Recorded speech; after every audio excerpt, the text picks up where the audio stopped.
नया साल राम भक्तों के लिए बेहद खास होने वाला है। जनवरी में भगवान राम के नवनिर्मित मंदिर की प्राण प्रतिष्ठा की जाएगी, जिसकी तैयारी राम नगरी में जोरों शोरों से चल रही है। और इस कार्यक्रम को भव्य दिव्य बनाने के लिए देश के दिग्गज इस महोत्सव में शामिल हो रहे हैं। जी हाँ, प्रधानमंत्री नरेंद्र मोदी इस महोत्सव में मुख्य अतिथि के तौर पर जाएंगे, लिहाजा सुरक्षा व्यवस्था के कड़े इंतजाम किए जा रहे हैं और सुरक्षा के लिहाज से मेहमानों के लिए कई नियम बनाए गए हैं, जिनका पालन करना सभी अतिथियों के लिए अनिवार्य होगा। तो क्या है ये नियम, देखिए इस रिपोर्ट में।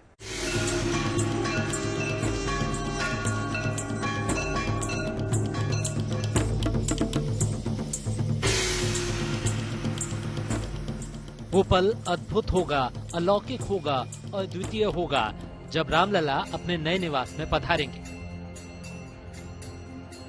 इस प्राण प्रतिष्ठा महोत्सव में प्रधानमंत्री नरेंद्र मोदी समेत देश विदेश से बड़ी तादाद में नामचीन हस्तियां अयोध्या पहुंचेंगी, लिहाजा सुरक्षा के अभूतपूर्व इंतजाम किए जा रहे हैं।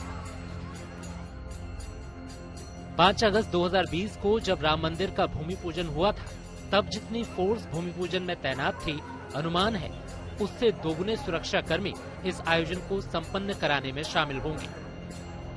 पीएसी और पैरामिलिट्री फोर्स को पहले से ज्यादा बढ़ाया गया है। साथ ही एनएसजी और एटीएस कमांडो के साथ साथ ड्रोन भी तैनात किए जा रहे हैं। सुरक्षा के लिहाज से महोत्सव के लिए कुछ नियम भी बनाए गए हैं। तीर्थ क्षेत्र ट्रस्ट के मुताबिक प्राण प्रतिष्ठा अनुष्ठान के दिन राम जन्मभूमि परिसर में केवल विशिष्ट अतिथियों को प्रवेश की अनुमति दी जाएगी, यानी जिन लोगों को निमंत्रण भेजा गया है वही लोग परिसर में एंट्री कर सकते हैं। प्रधानमंत्री के अलावा किसी भी अतिथि के साथ कोई सुरक्षाकर्मी सहायक सहयोगी नहीं जा सकता, यानी साधु संत अपने छात्र और अपने सिक्योरिटी गार्ड को साथ लेकर परिसर में प्रवेश नहीं कर सकते। वहीं प्राण प्रतिष्ठा के दिन राम जन्मभूमि परिसर में प्रवेश करने वालों को कम से कम 1 किलोमीटर का रास्ता पैदल या कार्ड से तय करना होगा। साथ ही अतिथियों को अपना आधार कार्ड साथ रखना होगा। श्री राम जन्मभूमि मंदिर के प्राण प्रतिष्ठा कार्यक्रम में साधु संतों के अलावा कई बड़े धर्मगुरु और वीआईपी भी भाग लेंगे, लेकिन इन्हें कुछ नियमों के पालन करने होंगे। लगभग 1 किलोमीटर लंबा सफर तय कर इन्हें 11 बजे तक श्री राम जन्मभूमि परिसर पहुंचना होगा और 3 घंटे कार्यक्रम में भाग लेना होगा। सुरक्षा कारणों की बात करें तो यह अपने साथ मोबाइल, झोली, छत्र, सिंहासन, पादुकाएं यह सब नहीं ले जा सकेंगे और न ही कोई सहयोगी। कार्यक्रम की प्राण प्रतिष्ठा में देश के प्रधानमंत्री प्रमुख मेहमान होंगे। ऐसे में सुरक्षा के लिहाज से सभी नियमों का पालन सभी अतिथियों के लिए अनिवार्य है। अतिथि परिसर के अंदर मोबाइल फोन नहीं ले जा सकते। इसके अलावा पर्स, किसी तरह का कोई सिंहासन, निजी पूजा के ठाकुर जी और पादुकाएं कार्यक्रम स्थल पर नहीं ले जा सकते। कार्यक्रम स्थल पर सुबह 11 बजे से पहले प्रवेश करना होगा। पूरा कार्यक्रम 3 घंटे से ज्यादा चल सकता है। रामनगरी को आध्यात्म की नगरी के तौर पर विकसित किया जा रहा है। पर्यटकों को हर जगह रामलला की अनुभूति हो, इसके लिए रामनगरी को नए ढंग से सजाया संवारा जा रहा है। इसके लिए जल्द ही सरयू नदी के गुप्तार घाट पर पंचवटी द्वीप और श्री राम अनुभव केंद्र की स्थापना की जाएगी, यानी नए साल में दुनिया आध्यात्म की नगरी अयोध्या को नई और सजी सवरी देखेगी। राम भक्त अपने आराध्य रामलला का उनके नए निवास में स्वागत वंदन करेंगे और एक बार फिर अयोध्या दिवाली मनाएगी। अयोध्या में शिल्पी सेन और बनवीर सिंह के साथ bureau report, good news today. और चलिए अब आपको लोक संस्कृति और परंपरा के रंग दिखाते हैं। आज से 50 साल पहले जापान के सहयोग से बोधगया में इंडोसन निप्पोंजी जापानी मंदिर की स्थापना की गई थी। इस मंदिर के निर्माण के 50 साल पूरे होने पर और 8 दिसंबर को भगवान बुद्ध की जयंती के मौके पर बोधगया में उत्सव का माहौल है। जी हाँ, आपको ये भी बता दें कि बौद्ध धर्म को मानने वालों के लिए बोधगया एक पवित्र जगह मानी जाती है और ऐसे में यहाँ बौद्ध श्रद्धालुओं ने धम्म यात्रा निकाली और विश्व शांति और मानव कल्याण के लिए पूजा अर्चना की।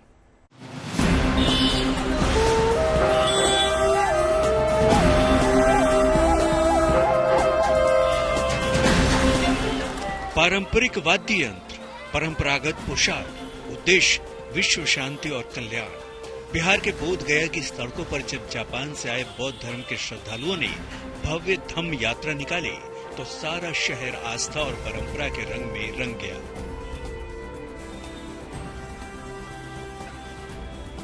बोध गया में हिंदुस्तानी निपोंजी जापानी मंदिर के निर्माण के 50 साल पूरे होने के मौके पर धम्म यात्रा का आयोजन किया गया।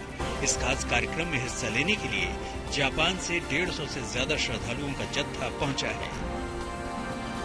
50वां साल जो यहाँ पे हुई है, ये जापान मंदिर बने हुए, उस मंदिर का जो है उन्हीं का वो सेरेमोनी मनाया जा रहा है। जहाँ बुद्ध भगवान ने ज्ञान प्राप्त किया था तो इनका वो दिसंबर 8 तारीख को किया था, जो इंग्लिश डेट से होता है। वैसे हमारे हिंदी डेट में जो है पूर्णिमा को होता है, वैशाख पूर्णिमा। तो इसी तरह से जो है इनका वो कैलेंडर इंग्लिश डेट से होता है। विश्व शांति के लिए जो है वो मनाने के लिए आए हैं और उसके साथ जो है पूजा करने के बाद फिर यहाँ पे 50वां साल का जो है एनिवर्सरी किया। धम्म यात्रा विश्व धरोहर महाबोधि मंदिर से लेकर जापानी मंदिर तक निकाली गई। इस यात्रा को देखने काफी संख्या में लोग मौजूद थे। धम्म यात्रा के बाद विश्व शांति और मानव कल्याण के उद्देश्य के साथ पूजा अर्चना भी की गई। इस विशेष कार्यक्रम में शामिल होने के लिए कई देशों से भी लोग पहुंचे। माना जाता है कि भगवान बुद्ध को यहाँ पर ज्ञान की प्राप्ति हुई थी और इसीलिए बौद्ध धर्म को मानने वालों के लिए ये जगह पवित्र मानी जाती है। Bureau report, good news today. हमारे देश में खास तौर से किसी भी जगह की परंपरा और संस्कृति को सहेजने में तीज त्योहारों की अहम भूमिका रही है। ऐसे में अरुणाचल प्रदेश का एक खास पर्व अपनी अनोखी परंपरा के लिए मशहूर है। तो चलिए आज आपको भी इस उत्तर पूर्वी राज्य की अनोखी और समृद्ध संस्कृति को दर्शाते उत्सव में लिए चलते हैं, जिसमें युवाओं ने बढ़ चढ़कर हिस्सा लिया और अपनी मौजूदगी दिखाई।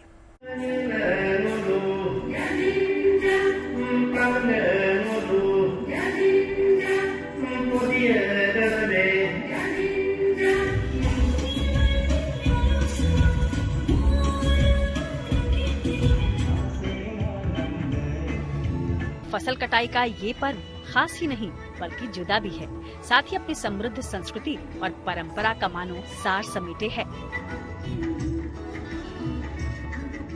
यहाँ पे बुरी बुकर समाज के लोग यहाँ पे पोदी पारबी फेस्टिवल मना रहे हैं। बेसिकली ये एक एग्रीकल्चरल फेस्टिवल है और यहाँ की जनजाति जो बुरी बुकर समाज से बिलोंग करती है। अरुणाचल प्रदेश में 26 से ज्यादा जनजातियां हैं और ये जो फेस्टिवल है बेसिकली एग्रीकल्चर फेस्टिवल है। बहुत ही यूनिक तरीके से इसे मनाया जाता है। अलग अलग ट्रेडिशनल वेशभूषा अपने कपड़ों को पहन के रंगारंग तरीके से इस फेस्टिवल को मनाया जाता है। हर साल की तरह इस साल भी पोदी बरबी त्योहार अच्छी फसल की उम्मीद के लिए बड़ी ही भव्यता के साथ मनाया गया। अरुणाचल प्रदेश के पश्चिम सियांग जिले की आदि उप जनजाति मेचुका के रामो, पाई लिबो और बोकर समुदाय के लोग उल्लास के साथ इस त्योहार को मनाते हैं। हम लोग का ट्रेडिशनल में पोनुंग होता है और ये जो अपना ट्रेडिशनल जो पहना है वही करके आज बहुत खुशी से मिथुन करता है। सबको बुला के हम लोग का खाना पीना पूर्ति करता है और कोई गेस्ट बुलाता है बराबर आदमी जो अच्छा मैंने सबको इन्वाइट करता है सब आज पूर्ति करने के लिए आज का दिन। दरअसल स्थानीय लोगों के अनुसार पोदी बरबी एक कीट यानी इंसेक्ट है जो फसलों को नष्ट कर देता है। इसीलिए अच्छी फसल की कामना के लिए ये त्योहार मनाया जाता है और पोदी बरबी इस अनोखे त्योहार की मानो आइडियल लाइन भी है। पोदी बरबी हर साल दिसंबर में मनाया जाने वाला एक कृषि उत्सव है। फसल कटाई के इस मौसम में यहाँ के इन समुदायों की शानदार सांस्कृतिक विरासत और परंपराओं की तस्वीर दिल को खुश कर दे रही है। यही नहीं, यहाँ के लोगों की अनूठी वेशभूषा और साजो सामान को यकीनन आप भी जानना चाहेंगे। ये ड्रेस ये उपजे इन बोकर और ये है गिब्बुंग है और ये उपुक है और ये सबसा बोलते हैं। ये तलवार है, जमाना का जब वार करते थे इसी से यूज करते थे। और ये तकुम चिनारा सी नमू ऐसे बोलते। खेतीबाड़ी से जुड़े इस खास उत्सव में मुख्य अतिथि के रूप में रोइंग के विधायक मुच्चू मीठी भी आए। ईटानगर के मोपिन सोलुंग ग्राउंड पर हुए इस पोदी बरबी जैसे रंगारंग उत्सव को देखना, उसे समझना किसी अनूठे अनुभव से कम नहीं। अरुणाचल प्रदेश के ईटानगर से युवराज मेहता के साथ bureau report, good news today. और अब बात वायु प्रदूषण की। धीरे धीरे ही सही दिल्ली एनसीआर के लोगों को प्रदूषण की समस्या से थोड़ी सी राहत मिली है। जिन इलाकों में AQI नवंबर के महीने में 600 तक पहुंच गया था, अब उन इलाकों में एयर क्वालिटी इंडेक्स 250 के आसपास आ गया है। और उम्मीद अब यही की जा रही कि जैसे जैसे राजधानी और आसपास के इलाकों के मौसम में बदलाव होगा, धूप खिलेगी, वैसे वैसे प्रदूषण से लोगों को राहत भी मिलेगी। दिल्ली एनसीआर में साफ हवा की सौगात, राजधानी की प्रदूषण हवा में सुधार। दिल्ली एनसीआर में अब लोगों को प्रदूषण से राहत मिलती नजर आ रही है। पिछले दिनों हुई बारिश और मौसम के बदलाव के चलते यहां अब हवा की गुणवत्ता में काफी हद तक सुधार हुआ है। हालांकि अब भी दिल्ली के कई इलाकों में AQI उम्मीद से बेहतर नहीं हुआ है, लेकिन फिर भी नवंबर के मुकाबले दिसंबर में हवा की गुणवत्ता बेहतर हुई है। उम्मीद हम यही कर रहे हैं कि हमारे एफर्ट्स, ग्राउंड लेवल के एफर्ट्स हैं जो एनफोर्समेंट एजेंसीज के हैं, जो हमारे वेरियस डायरेक्शंस हैं, प्लान्स हैं, एक्शंस हैं, सारे स्टेट्स से मिलके जो हमने बनाए हैं, और जो समय समय पे हम जो डायरेक्शंस देते रहते हैं, प्लस उनका जो रिव्यू होता रहता है, तो उनके मद्देनजर मुझे उम्मीद जरूर है कि अगर मेट्रोलॉजी एडवर्स नहीं हुई तो अब बेहतर एयर क्वालिटी देखने को मिल सकती है। यानी कि अब दिल्ली वासी साफ हवा में खुलकर सांस ले सकेंगे। दिल्ली एनसीआर में अगर मौसम साफ रहा और धूप खिलती रही तो उम्मीद है कि आने वाले 10 से 15 दिनों में हवा की गुणवत्ता में और भी सुधार होगा। हवा और सांस लेना वो सबका सामूहिक प्रयास है। हर सेक्टर कंट्रीब्यूट करता है, इसीलिए हमने हर सेक्टर के अलग अलग हितधारकों से, अलग अलग जो एजेंसीज इन्वॉल्व हैं, उनको समय समय पे हमने मतलब IEC के थ्रू भी और डायरेक्शंस के थ्रू भी बोला है कि पॉइंट सोर्सेज को जब तक हम कंट्रोल नहीं करेंगे तब तक दिल्ली में ये जो ओवरऑल सिनेरियो है जो हम देखते हैं साल दर साल, वो उसमें तब तक इम्प्रूवमेंट नहीं पॉसिबल होगा। और हमें वो काम हमने किए तो उसका रिजल्ट भी देखने को मिला है। हालांकि नवंबर के महीने में दिल्ली एनसीआर में प्रदूषण की वजह से सांसों पर पहरा लग गया था। नवंबर के महीने में दिल्ली एनसीआर में औसतन AQI 400 से 600 के बीच था, जो अब दिल्ली में 281 पर आ गया है। लिहाजा ग्रेड 3 के तहत लागू सभी पाबंदियों को अब खत्म कर दिया गया है।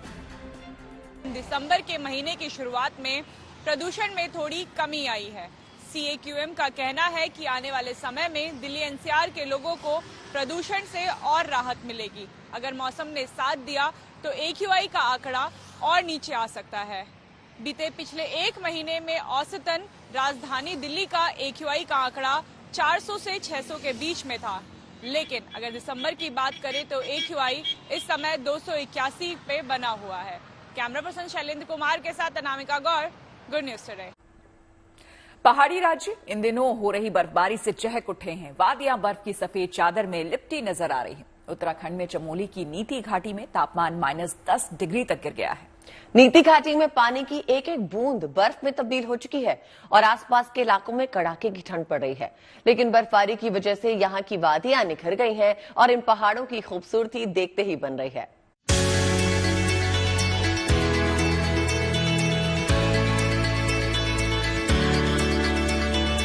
बर्फ से वादियां गुलजार, पहाड़ों पर सैलानियों की बहार। पहाड़ी राज्यों में इन दिनों बर्फबारी हो रही है, जिससे मौसम सुहाना और खुशबूदार हो उठा है। जम्मू कश्मीर, हिमाचल प्रदेश और उत्तराखंड के ऊंचाई वाले इलाकों में आसमान से गिरती बर्फ के फुव्वारों ने पहाड़ों पर रौनक सी बिखेर दी है। तस्वीरें उत्तराखंड की हैं। यहाँ नीति घाटी में बर्फबारी से तापमान लुढ़क गया है। आलम है कि यहाँ -10 डिग्री तक तापमान गिर चुका है। ऐसे में आसपास के इलाकों में कड़ाके की ठंड भी पड़ने लगी है। इसके साथ ही नीति घाटी में बर्फबारी के दौरान एक अद्भुत मंजर भी दिखाई दिया। दरअसल यहाँ पिछले कई दिनों से बर्फबारी हो रही है, जिसके चलते नीति घाटी में डिमरीसैण महादेव मंदिर के सामने स्थापित नंदी पर पूरी तरह से बर्फ जम गई है। मानो कुदरत ने खुद भगवान भोलेनाथ की सवारी नंदी का बर्फ से अभिषेक किया हो। बढ़ती ठंड का प्रकोप अब मंदिरों पे भी दिखाई देने लगा है। नीति घाटी का ये टिम्बरसैण मंदिर है और यहाँ पे पानी पूरी तरह से जो भोलेनाथ के ऊपर टपकता है वो पूरी तरह फ्रीज हो चुका है। नंदी जो भगवान भोलेनाथ के पैर हैं वो बाहर पे उनके ऊपर भी पूरी तरह बर्फ की मोटी चादर बिछ चुकी है। पानी की बूंद बूंद यहाँ पे जमी हुई है। जो भोलेनाथ है, आप बाबा बर्फानी का अवतार यहाँ पे लेने लगे हैं। तो यहाँ पे पानी की बूंद बूंद जम के बर्फ बनी है, वो हर किसी को अपनी ओर आकर्षित कर रही है। नीति घाटी की इन खूबसूरत वादियों का क्या ही कहना। यहाँ की प्राकृतिक सुंदरता को बर्फबारी ने और भी खास बना दिया है।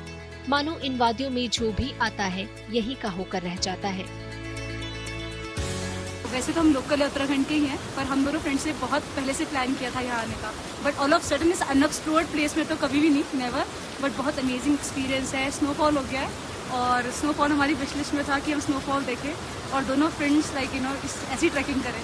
So now dreams comes true. Snowfall और कड़ाके की सर्दी से नीति घाटी बर्फ सी जम गई है। यहाँ चट्टानों से निकलने वाला बूंद बूंद पानी भी अब बर्फ की शक्ल ले चुका है। बहुत अच्छा लग रहा है। मैं तो बाहर से आई थी, उम्मीद नहीं थी कि ये सब देखने को मिलेगा और आज एक सडनली प्लान बना हमारा, तो हम आए और मेरी विश लिस्ट थी कि मैं स्नोफॉल देखूं, तो आज वो भी देखने को मिला। आप देखेंगे पूरा स्नोफॉल हो रहा है इतने अच्छे से और बहुत अच्छा लग रहा है। और कभी मैंने ये सिवलिंग भी नहीं देखा इस तरह से, स्नो का जो ये लेयर आप देख रहे हैं कभी मैंने देखा नहीं। पर बहुत धार्मिक प्लेस है ये और ज़्यादा लोग जानते भी नहीं है, बट शायद मैं लकी थी कि मैं यहाँ पर आई और बहुत अच्छा लगा यहाँ पे आकर। बर्फीली वादियों की ये रंगत सैलानियों को खूब लुभा रही है, लेकिन इन वादियों में गिरते तापमान और कड़ाके की सर्दी से मैदानी इलाकों में भी पारा लुढ़कने लगा है। ऐसे में दिसंबर की इस मीठी ठंड से बचाव भी बेहद जरूरी है। चमोली से कमल नयन सिलोड़ी के साथ bureau report, good news today. कहते हैं कुदरत से ज्यादा खूबसूरत और कुदरत से ज्यादा खतरनाक कुछ भी नहीं है। बचाव की वजह से तमिलनाडु और आंध्र प्रदेश के तटीय इलाकों में कुदरत का रौद्र रूप देखने को मिला और वहीं एक मौसम के बदलते मिजाज के बीच एक खूबसूरत तस्वीर भी सामने आई। तमिलनाडु में भारी बारिश के बाद दिंडुकल शहर के एक झरने की एक तस्वीर हम आपको दिखाने जा रहे हैं, जहां पहाड़ी के ऊपर से लहरें नीचे गिरती दिख रही हैं। ड्रोन कैमरा की नजर से आप भी इस नजारे की खूबसूरती को महसूस कीजिए।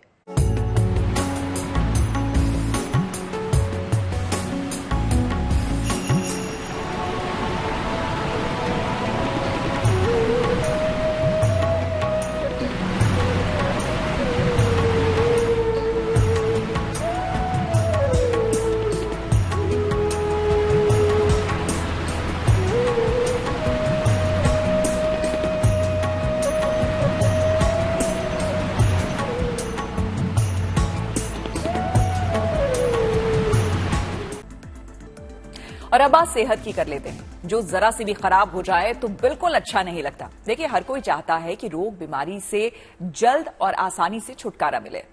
कानपुर के कार्डियोलॉजी इंस्टीट्यूट में एक अनोखा प्रयोग किया गया है। यहाँ ऑपरेशन से पहले दिल के मरीजों को रामायण, गीता जैसे धार्मिक ग्रंथ पढ़ने को दिए जाते हैं।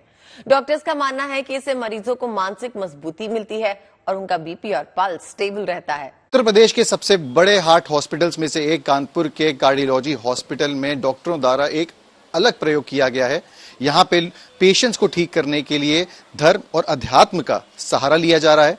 आपको बता दें, यहाँ पेशेंट्स को सर्जरी के ठीक पहले रामायण, सुंदरकांड और गीता की किताबें बांटी जा रही हैं। पहले सर लगता था कि क्या होगा ऑपरेशन होने के समय, मगर इसको पढ़ने के बाद लग रहा था कि नहीं भाई, जो भी हो अच्छा ही होगा। ये बताइए कि यहाँ पे हमने देखा कि बाकी लोग गीता पढ़ रहे हैं, कोई रामायण पढ़ रहा है, आप अपने धर्म का कुछ यहाँ पे इस्तेमाल करते हैं, पढ़ते हैं उसको?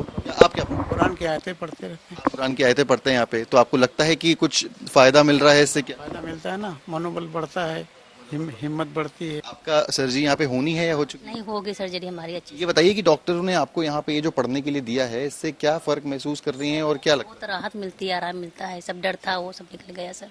घबराते थे पहले क्या होगा क्या नहीं होगा। इसको यहाँ पे वो डॉक्टर भी हमारे साथ मौजूद हैं जिन्होंने ये इनिशिएटिव लिया है, डॉक्टर नीरज कुमार। सर, ये बताइए कि ये इनिशिएटिव जो आपने यहाँ पे लिया है, क्या दिमाग में आया आपके, कैसे इस एक्सपेरिमेंट को आपने स्टार्ट किया जो अब इतना सक्सेसफुल हो? देखिए, ये कुछ नहीं, बस एक छोटा सा प्रयास था कि जो मरीज आते हैं उनका मेंटल लेवल अगर हम स्टेबल रखेंगे तो कहीं ना कहीं हमें उनकी रिकवरी में आसानी होगी। उसी को सोचते हम लोग पहले भी प्रयास करते थे, पहले न्यूज़पेपर्स वगैरह या कोई ऐसी बुक या जो भी कार्य से वो संबंधित थे, हम कहते थे कि आप अपने कार्य में व्यस्त रहें। लेकिन वो इतना प्रभावकारी नहीं रहा। पेपर लगभग आधे घंटे में 1 घंटे में ख़त्म हो जाता था। फिर पेशेंट बैठा हुआ है तो आमने सामने के मरीजों को देखता था, कुछ गंभीर होते थे, कुछ कम गंभीर होते थे। तो मरीज आते थे, साहब वो सामने वाले पेशेंट के साथ ऐसा हुआ, वो उनको ये दिक्कत हो रही, तो मन में एक चिंता रहती थी उनके कि वो समझता है कि सभी पेशेंट एक जैसे हैं, जबकि सभी अलग अलग, कुछ कम गंभीर कुछ ज़्यादा गंभीर होते हैं। तो वो लेकिन पेशेंट्स के लेवल पे वो लोग थोड़े चिंतित रहते थे। उसी को दूर करने के लिए ये प्रयास था कि उनके मन को किसी पॉजिटिव डायरेक्शन में अगर हम चेंज कर देंगे तो कहीं ना कहीं हो सकता है हमको इस काम में सफलता मिले और इससे हमारा ही काम आसान होगा। चलिए, बहुत बहुत धन्यवाद हमसे बात करने के लिए। तो ये थे डॉक्टर जिनका ये इनिशिएटिव है और कहना है कि एक्सपेरिमेंट शुरू तो किया था ऐसे ही, बट पॉजिटिव रिजल्ट्स मिल रहे हैं और साइंटिफिकली भी मिल रहे हैं और आगे भी इसको लेके जाएंगे और एक नेक्स्ट लेवल पर चाहे वो स्टडी करनी हो, चाहे बाकी जगह अडॉप्शन हो, वो किया जाएगा। वीडियो जर्नलिस्ट अमित के साथ Simar Chawla, Kanpur, good news today. Delhi के प्रगति मैदान में सुरक्षित दुनिया के लिए सुरक्षा तकनीक पर सम्मेलन का आयोजन किया गया। इस आयोजन में 20 से अधिक देशों के 300 से ज्यादा प्रतिनिधि और राजदूत शामिल हुए। कार्यक्रम में ब्रिटिश राजदूत सहित दिल्ली पुलिस और सीबीआई के पूर्व निदेशक, सुरक्षा विशेषज्ञ भी मौजूद रहे। इस खास मौके पर आईएफएससी के senior group director Pankaj Jain ने कहा कि अब हर वर्ग की जरूरत के हिसाब से तकनीक मौजूद है। देखिए, त्योहारों का सीजन अभी बाकी है भाई। इस महीने क्रिसमस का सेलिब्रेशन जो होना बाकी है, शुरुआत हो चुकी है। वहीं अयोध्या में होने वाले रामोत्सव को लेकर दिख रही खुशी और उल्लास की झलक भी आपको हम दिखाते रहेंगे। और यही नहीं, शादी सीजन, सांस्कृतिक उत्सवों और सैर सपाटे की भी बहार है। इसी खास जानकारी को आगे बढ़ाते हैं, बस आप बने रहिए हमारे साथ। बिल्कुल, तो हमेशा की तरह कल भी ऐसी ही रंग बिरंगी और रोचक खबरों के पिटारे के साथ चाय पियेंगे, साथ में शाम 5 बजे चाय पर चर्चा में।